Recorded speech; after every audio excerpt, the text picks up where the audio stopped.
तर बघा मंडळी, हल्ली घटस्फोटाचं प्रमाण खूप वाढलेलं आहे आणि त्याला जबाबदार फक्त 2 व्यक्ती आहे, मुलीची आई आणि मुलाची आई. बघा, या 2 व्यक्ती कशा काय जबाबदार आहे ते तुम्हाला मी सांगते.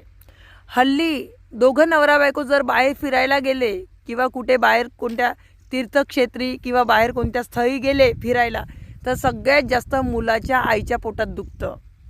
ती घरी काय म्हणते, आमच्या वेळेस नव्हतं बाई हे असं, आणि मुलगा गेला तेवढे पैसे लावून तिला फिरायला, घरचे कामं कोण करणार, अशा गोष्टी बोलते ती. आणि दुसरं कारण म्हणजे नवरा बायकोमध्ये जर एखादी भांडण झालं, नवरा बायको म्हटलं तर भांडण हे होणारच, भांड्याला भांडं हे लागणारच. नवऱ्याने जर बायकोला एखादी शब्द म्हटला, रागामध्ये एखादी वाईट उलट सुलट शब्द निघाला सुद्धा, तर मुलगी लगेच फोन कोणाला करते, पहिले आपल्या आईला. आणि आईला फोन करून काय सांगते, आई मला यायनी असं म्हणलं, एकाचे 2 पहिलीचे 3 करून आपल्या आईला सांगते मुलगी.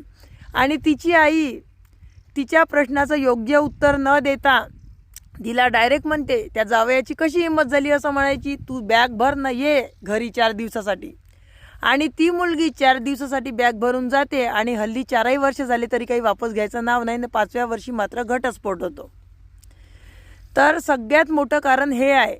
तर मी सांगते, जर दोघाचा संसार जर सुखी करायचा असेल तर मुलाच्या आईनी आणि मुलीच्या आईनी दोघींनीही काळजी घ्यायला हवी.